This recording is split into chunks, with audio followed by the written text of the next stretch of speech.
j'espère que vous allez bien. Dites-moi si vous me regardez plutôt le matin, l'après-midi, le soir ou juste avant de vous endormir. Aujourd'hui, j'avais envie de continuer à poser des questions introspectives, à répondre aux questions plutôt. Et voilà, donc c'est le jeu de cartes Baker.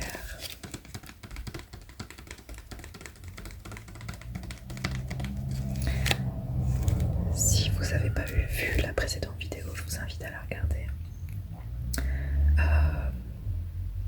Si vous voulez vous procurer aussi ce jeu de cartes, je sais plus combien je l'ai acheté, mais je crois que ça devait être entre 15 et 20 euros. Mais il y a, si je dis pas de bêtises, ouais. Ah mince, je sais pas si vous entendez la flûte. J'espère que ça vous dérange pas. Donc il y a 149 cartes questions. Je trouve ça super de se les poser à soi, de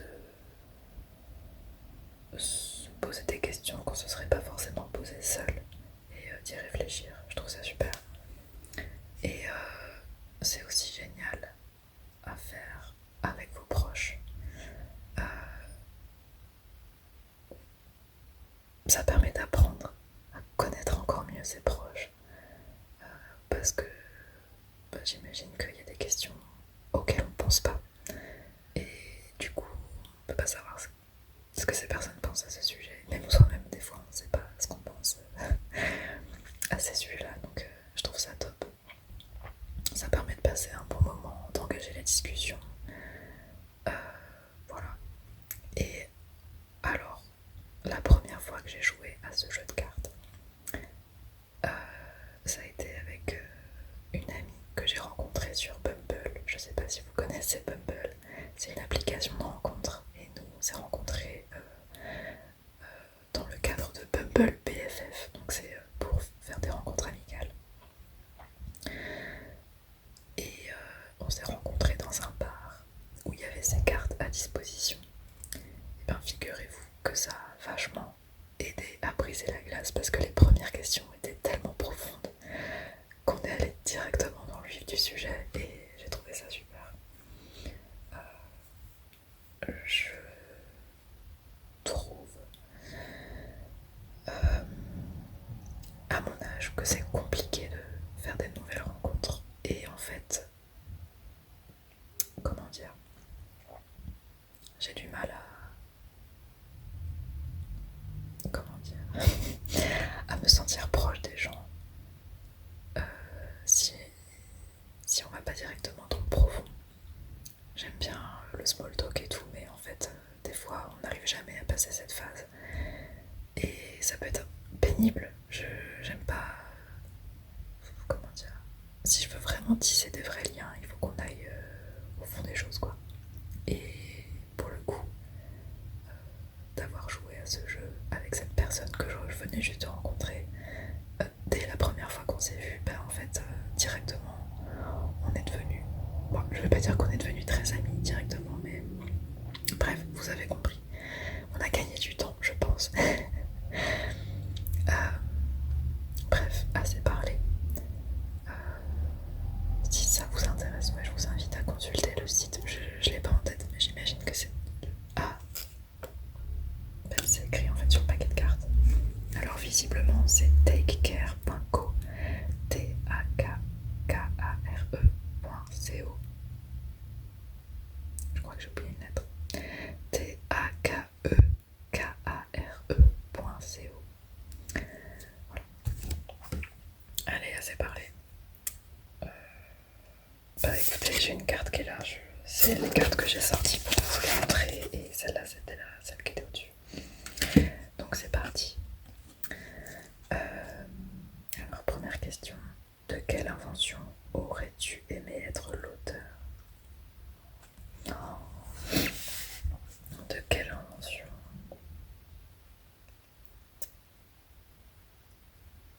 Bah, C'est bizarre, mais le premier truc qui me vient en tête, c'est les culottes de règles. Euh, je pense que j'aurais été fière, déjà parce que c'est peut-être l'invention la plus probable que j'aurais pu... enfin, c'est l'objet le plus probable que j'aurais pu inventer. Déjà parce que je suis concernée par ça, et ensuite parce que les autres protections, allez là, franchement, on va directement dans le profond, mais les autres protections me conviennent pas. Les protections jetables, moi je trouve ça pas dingue. Ça coûte trop cher, c'est pas écolo. Bah, faut en changer régulièrement, c'est vraiment pas top. La cup, j'ai essayé, mais ça me convient pas du tout. Ça me convient pas. Les serviettes lavables, j'ai essayé et j'ai trouvé ça déjà top. Bah, parce que c'est réutilisable et c'était particulièrement absorbant. Mais le top du top, ça reste quand même la culotte de règle, je trouve. Déjà parce que bah, c'est un sous-vêtement qu'on porte comme on porterait habituellement. Et c'est pas énorme comme la serviette lavable pouvait l'être. C'était vraiment... C'était confortable, mais ça prenait beaucoup trop de place. Et je pouvais pas porter n'importe quel vêtement avec parce que ça se voyait vite. Et la culotte de règle, ouais, je pense que c'est une très bonne invention. Et je pense qu'elle rend service à beaucoup de monde. Et ouais, c'est quelque chose que j'aurais aimé inventer. Voilà, parce que c'est pratique et que c'est réutilisable. C'est un investissement, mais une fois qu'on l'a, ça dure.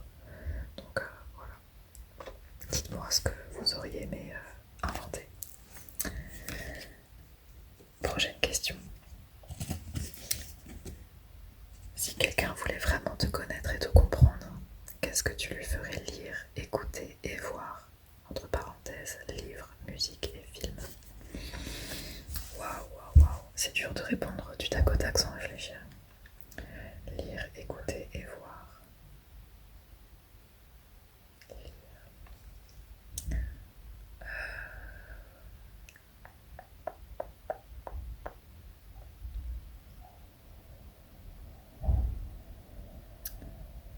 Purée, c'est pas facile.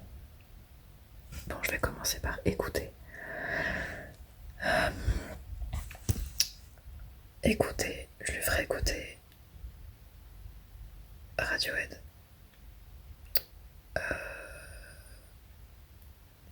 J'ai pas les albums en tête, mais il y a quelques chansons qui m'ont particulièrement touchée et marquée.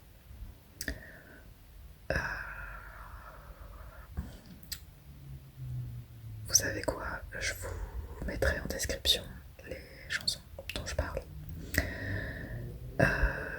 James Blake également. J'adore cet artiste. Mais franchement, j'en suis fan. Je le trouve super talentueux. Il est vraiment à part. Moses Sumney, je sais pas si vous connaissez. Mais déjà, il est incroyablement beau. Même si je crois qu'on n'est pas du même bord malheureusement. Comme si j'aurais eu ma chance. Il est incroyablement beau. Il a une voix si particulière. Et pareil, il y a un album que je crois que j'ai découvert pendant le confinement, le premier confinement, que je trouve exceptionnel. Franchement, il m'a... J'ai même pas les mots, mais vous voyez, enfin, je sais pas si ça vous fait ça, dites-le moi. Des fois, quand vous écoutez une chanson, ça vous transporte ailleurs. Il n'y a plus que vous et cette chanson. Et ça vous fait vivre des émotions complètement incroyables. Vous le sentez dans votre corps. Ça, vraiment, moi, ça m'a chamboulé, mais à un point pas possible. Qu'est-ce que je lui ferais écouter d'autre?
Non mais mon problème c'est que dès que je dois réfléchir à quelque chose de précis, j'oublie. Il se passe rien dans mon cerveau. Ah, c'est pas possible. Attendez, je reviens, je vais chercher les livres en question. Ok, c'est bon. Je sais pas pourquoi j'ai eu un trou de mémoire comme ça, mais bon. Le premier, c'est Les gens heureux lisent et boivent du café. Il y a la suite aussi. Je crois que c'est La vie est belle, ne t'en fais pas. Alors, comme je disais, je suis pas une très grande lectrice, mais j'ai voulu me mettre à lire à un moment donné et je sais plus comment j'ai trouvé ce livre. Mais franchement, il m'a procuré tellement d'émotions, je savais pas que c'était possible en lisant, ce qui est ridicule, évidemment que c'est possible, mais ça a eu un impact sur moi. Franchement, je pensais pas qu'en lisant des mots, je pouvais ressentir autant d'émotions et être aussi triste et aussi... j'ai un mot en anglais, hopeful, mais je l'ai pas en français, la honte. Aussi... Oh, comment on dit? Bref, d'avoir autant d'espoir. Bon, bref.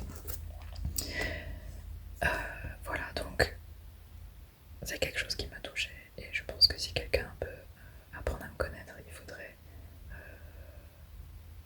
qu'il ou elle lise ce livre. Ensuite, il y en a eu un deuxième. Hop. Et alors celui-là, je crois que c'est mon livre préféré pour l'instant, parce qu'il y en aura peut-être d'autres par la suite, mais Changer l'eau des fleurs. Changer l'eau des fleurs. Je vais vous lire la 4e de couverture. Violette Toussaint est garde-cimetière dans une petite ville de Bourgogne. Les gens de passage et les habitués viennent se confier et se réchauffer dans sa loge. Avec la petite équipe de fossoyeurs et le jeune curé, elle forme une famille décalée. Mais quels événements ont mené Violette dans cet univers où le tragique et le cocasse s'entremêlent?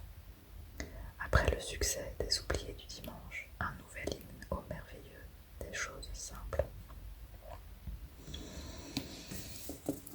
J'ai adoré. Voilà. Et ensuite, 2 autres livres. Alors, il y a eu le premier qui s'appelle Garce, hystérique et autres joyeusetés. Alors, ce livre, franchement, il a changé ma vision sur énormément de choses. Évidemment, comme bonne française, mes phrases étaient pointuées du mot putain. Maintenant, après avoir lu ce livre, je favorise plutôt les mots punaise et purée, voire purée de pommes de terre. Voilà. En fait, on se rend pas compte, mais il y a énormément d'insultes qui sont discriminantes et qui visent souvent les mêmes personnes, c'est-à-dire les femmes, les personnes racisées et les homos, en gros. Et donc ça, c'est un guide qui dit par quoi remplacer certaines insultes. Et croyez-moi qu'on peut insulter gaiement des personnes sans en dénigrer d'autres. C'est-à-dire... Bon, écoutez, je vais vous donner un exemple.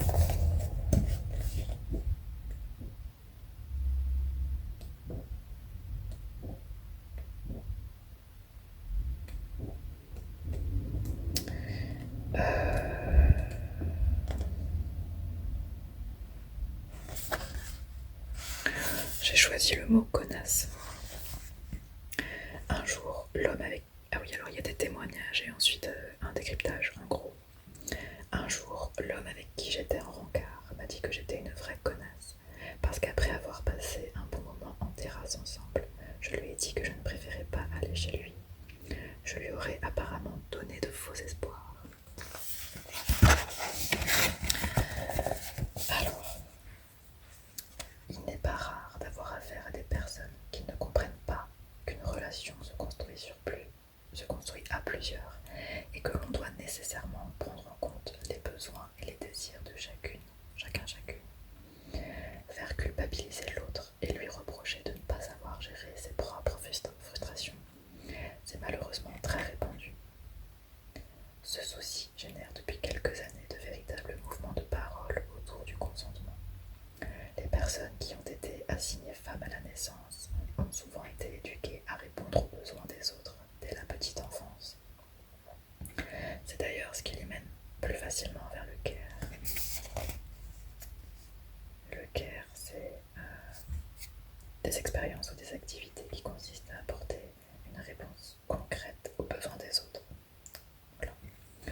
d'ailleurs une brèche dans laquelle nombre de personnes se faufilent, sciemment ou non d'ailleurs.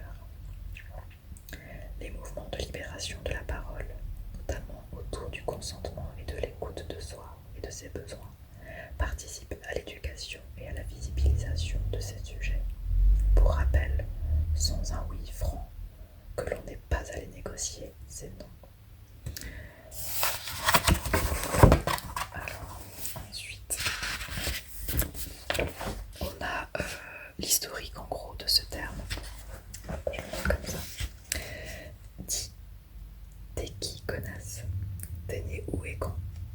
Où je suis né, je vais simplement dire que c'était en France.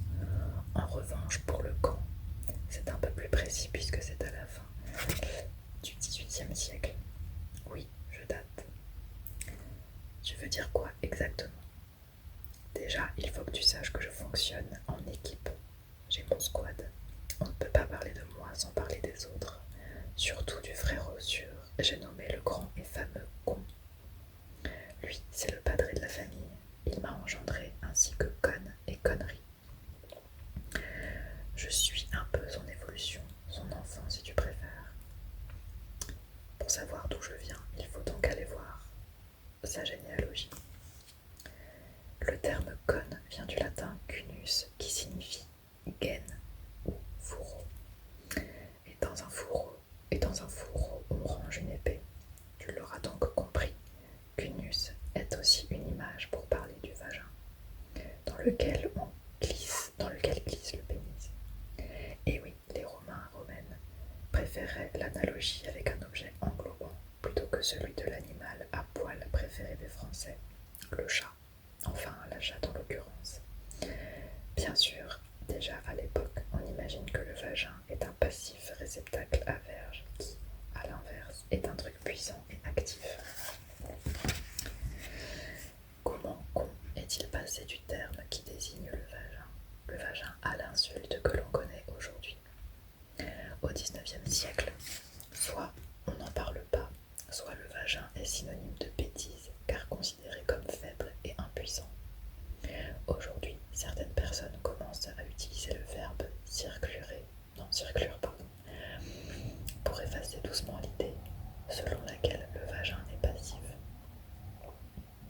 Circlure, c'est l'action du vagin d'englober ce qui rentre dedans, mais c'est loin d'être entré dans le vocabulaire. Je suis donc tranquille au chaud pour un moment encore. Quelle est la différence entre con et connasse? En fait, je garde la même racine que con, conne, donc l'idée d'ignorance qui y est associée, mais on m'a pimenté. Belle gosse, je pique un peu plus puisque je suis habillée du suffixe que je préfère parmi tous, as. Ce suffixe est à l'origine augmentatif, mais a souvent aujourd'hui une coloration péjorative. Pour ma part, je signifie encore plus conne que conne ou doublement conne. Dans tous les cas, je frotte bien et ça me va. Je suis même archi-puissante, non seulement parce que je suis une insulte extrêmement courante, mais en plus parce que je confirme le fait qu'être assimilé au vagin est problématique, que c'est insultant et synonyme de bêtise, d'impuissance. Bref, je crie haut et fort. Comment c'est trop nul, une chatte? Je suis une pro du sexisme en gros, je m'adore. Est-ce que tu es beaucoup utilisé? Je fais partie des injures sexistes les plus utilisées en France et je suis souvent associée à ma couture, c'est-à-dire sale. Il existe même des régions en France où con sert quasiment de ponctuation dans les phrases. En réalité, m'utiliser c'est répréhensible par la loi, mais on ne porte quasi jamais plainte pour une injure. Pour injure, seulement 2% des femmes insultées portent plainte. Autant te dire que j'ai de beaux jours devant moi.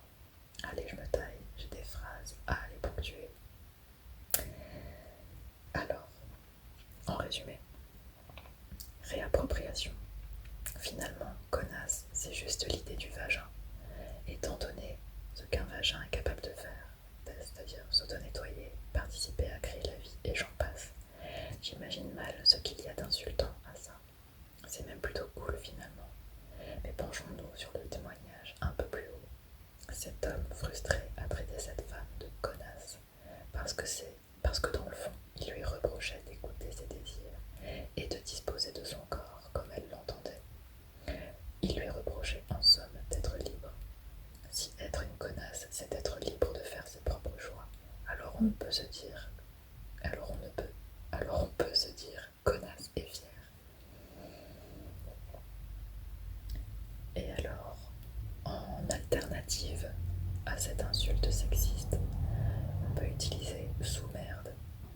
bien encore charogne.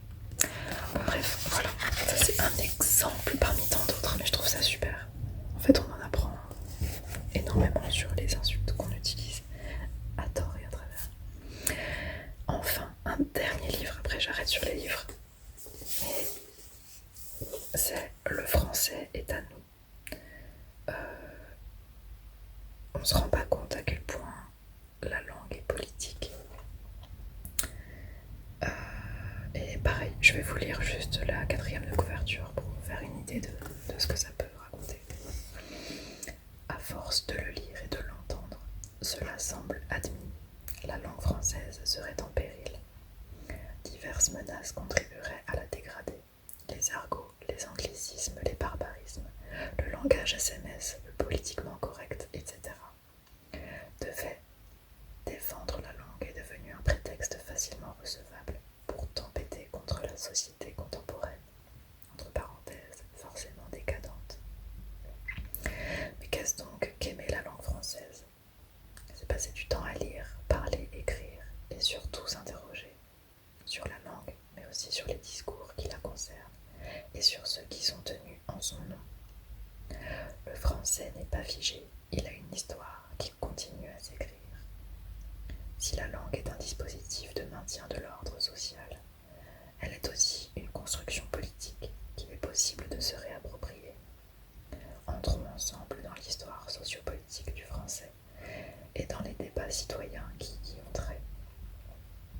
Ce sera l'occasion de découvrir les liens subtils entre langue, politique et société, de voir qu'on peut à la fois aimer le français, sa richesse, sa complexité et son histoire, et avoir confiance dans sa vitalité, sans se complaire dans la nostalgie d'un passé mythique. Avoir l'ambition de se saisir de la langue française, est une démarche exigeante, mais c'est une exigence joyeuse, alors n'ayons pas peur de le proclamer. Le français est à nous. Voilà. D'ailleurs, si ça vous intéresse, j'ai quelques vidéos où je lis ce livre. Voilà, c'est des vidéos que j'ai postées il y a quelques temps déjà, mais écoutez, si ça vous intéresse, alors pourquoi pas aller écouter. Voilà, et donc la dernière partie de la question, donc c'était film. Un film.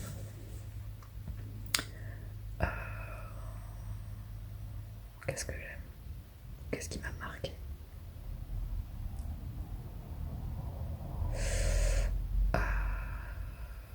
Qu'est-ce que j'aime? En fait, il y a des films que j'aime pas forcément, mais que j'ai regardé à une époque où j'étais en pleine construction. Et encore une fois, ils m'ont marqué.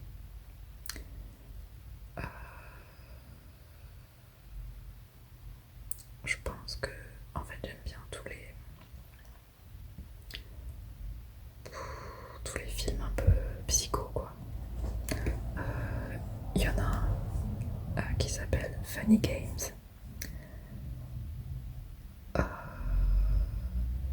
Et on va dire aussi Irréversible, même si je pense qu'aujourd'hui je le regarderai plus.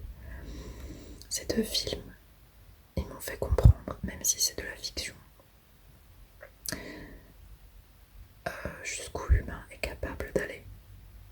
Et même souvent gratuitement, peu importe les raisons, mais voilà, on va dire ça comme ça. Et ma vision de l'humain,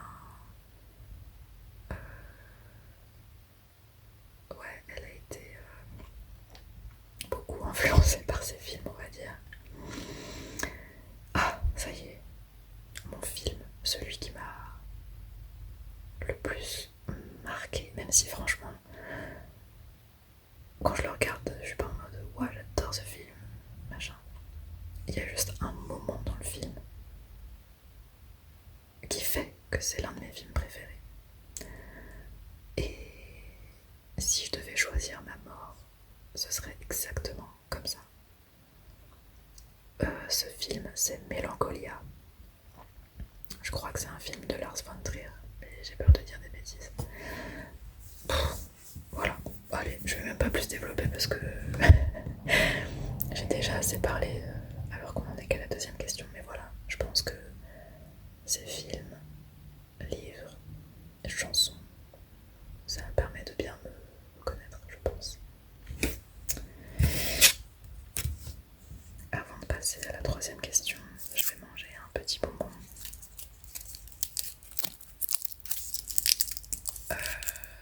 Je me rappelle plus du coup. C'est un bonbon qu'une amie m'a apporté de Suède. Il est très collant, c'est difficile de manger. Regardez comme ça colle. J'arrive pas à le décoller du papier, enfin de l'emballage. C'est parti.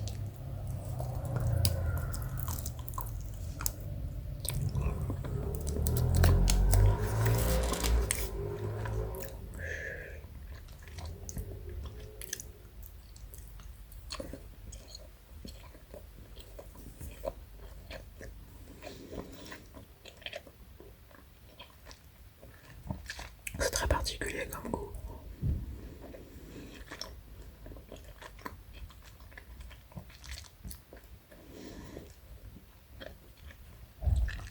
Je pense que je suis complètement à côté de la plaque, mais le goût me rappelle celui du beignet à la pomme.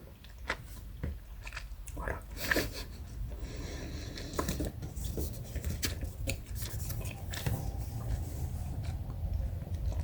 Troisième question. Oh là là.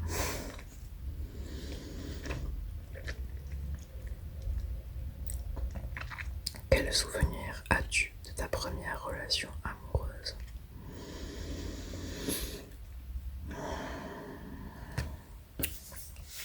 Quel souvenir ai-je?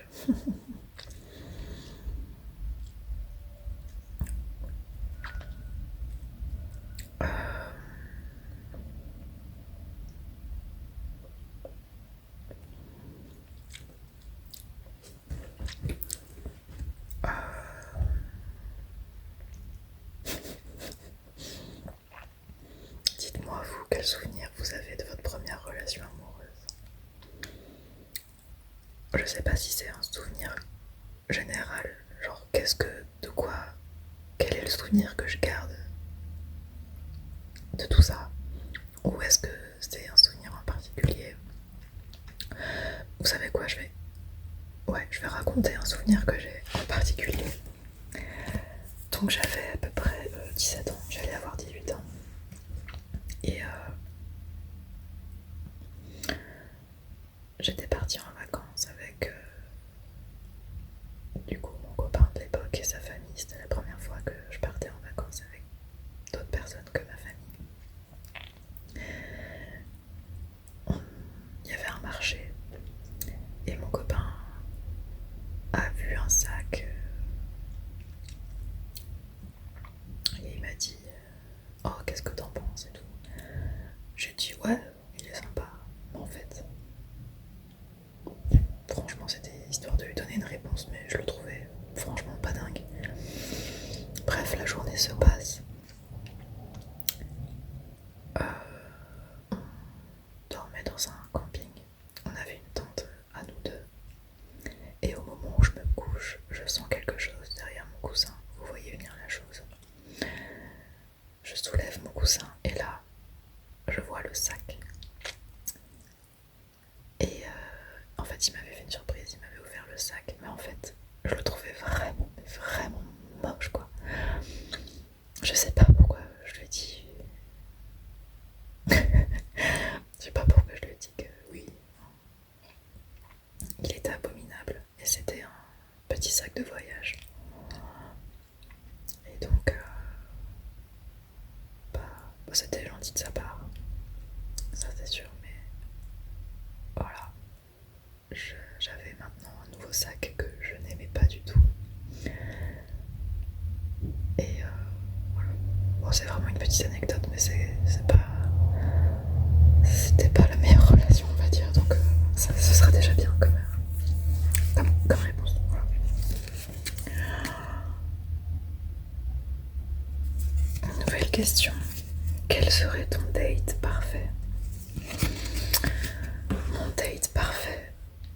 déjà, ce sera avec mon mec actuel. On irait au restaurant, dans un endroit assez calme. On aurait une table assez loin des autres, ou en tout cas, ouais, faudrait qu'on soit pas trop près des autres. Franchement, ça nous arrive des fois d'aller manger quelque part et en fait on est collé. T'as l'impression de partager une table avec quelqu'un et je trouve ça très gênant parce que du coup on n'ose pas discuter. Pardon, je suis en train d'enlever mes chaussons, j'ai très chaud aux pieds. Hop. Donc ouais, un restaurant et on aurait beaucoup de choses à manger, pas forcément énormes. En fait c'est soit plein de petits trucs à manger mais des choses magnifiques. Ouais. Ouais. Entrée, plat, dessert, que des bonnes choses. On discuterait. Il y aurait peut-être un petit fond musical avec éventuellement du James Blake ou quelque chose de très agréable qui irait bien avec ce moment. Et bah franchement voilà, en vrai, c'est déjà quand même super de partager un bon repas avec la personne qu'on aime. Donc soit plein de petits trucs, soit un repas énormissime qui te cale comme pas possible. Du genre un repas éthiopien avec ouais, une grosse... Je sais pas si vous avez déjà mangé éthiopien, mais oh là là là là, je vous invite à le faire. Déjà c'est super bon et la manière de manger, je la trouve géniale. En tout cas, bon, moi j'ai mangé 2 fois dans des restaurants éthiopiens. Et donc c'était la même chose à chaque fois, donc j'imagine que c'est une manière de manger traditionnelle. Donc on a pris un plat partagé avec une assiette au milieu. Au fond de l'assiette, il y avait une grosse galette. Et dessus, il y avait des petits trucs à manger. De la viande, des légumes, voilà. À côté, on avait des galettes chacun. Et on mangeait en découpant la galette et en se servant dans ce plat à la main. Et mon Dieu, qu'est-ce que c'était bon. Et manger à la main, j'adore. Donc voilà, par contre après, on était rebus et voilà, mais j'adore cette sensation. Donc voilà, finalement, un tête-à-tête avec mon chéri et voilà, bien manger. Et c'est mon date de rêve. Ensuite, oh, oula. De quoi aimerais-tu te détacher? Bah, c'est un peu bateau, mais je vais dire du regard des autres. C'est quelque chose que j'essaye de faire déjà depuis quelques années, on va dire. Mais il y a toujours une part où il y a des choses qui me font peur, ou que j'ose pas faire, ou je me sens pas à l'aise parce que bah oui, il y a quand même une part de moi qui a peur du regard des autres. Alors que on s'en fout. Enfin, je veux dire, je vis pour moi et au pire, si ça convient pas ou si ça gêne d'autres personnes, bah c'est pas mon problème, c'est le leur. Donc il faut que je me dise ça, mais j'avoue, il y a encore des situations où j'ai du mal à me défaire du regard des autres. Et voilà. 1, 2, 3, 4, 5, on a déjà fait 5 questions. Waouh. On va en faire une dernière. Penses-tu que tout arrive pour une raison?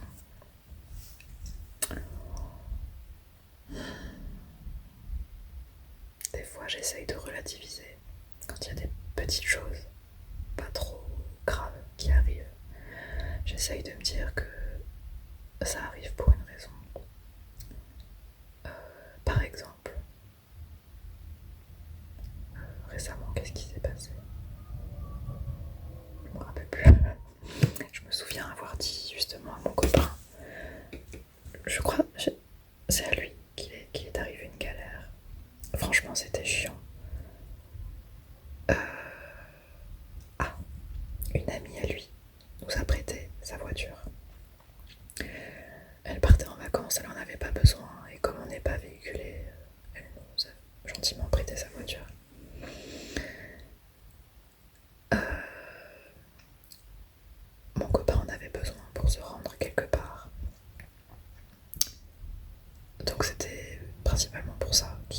besoin. Sauf qu'il s'en était servi la veille et qu'il n'avait pas éteint les feux. Résultat, quand il a voulu prendre la voiture pour se rendre à cet endroit, la voiture n'avait plus de batterie. Donc il a dû trouver une autre solution. Je crois qu'il a pris le train. Dans cette situation-là, je lui ai effectivement dit et j'aime bien voir les choses comme ça parce que ça permet un peu mieux d'accepter les situations, je trouve. Je lui ai dit peut-être que c'est pas arrivé pour rien et que il fallait que tu prennes le train ce jour-là et pas la voiture. On sait pas, peut-être qu'il te serait arrivé quelque chose et peut-être que le fait d'avoir oublié d'éteindre les feux de la voiture, ça t'a pas sauvé la vie, mais bon bref, quelque chose dans le genre là quoi. Donc un mal pour un bien finalement. Après, je trouve que cette façon de voir les choses a ses limites. Notamment quand je vois la situation je sais pas si je peux dire ce mot sur YouTube sans avoir de soucis. La situation en Palestine. Là, j'arrive pas à me dire que ça arrive pour une raison. Non. Là, il n'y a pas de. C'est pas possible. Ça sert pas à quelque chose, non. Donc voilà. Écoutez, j'espère que cette vidéo vous a plu. Dites-moi en commentaire ce que vous auriez répondu vous à toutes les questions ou à une question en particulier, c'est vous qui choisissez. Je vous souhaite une bonne... Je sais pas si vous entendez, là maintenant c'est du saxophone. Je vous souhaite une bonne journée ou une bonne nuit en fonction du moment où vous me regardez. Et puis on se retrouve dans une prochaine vidéo. À bientôt.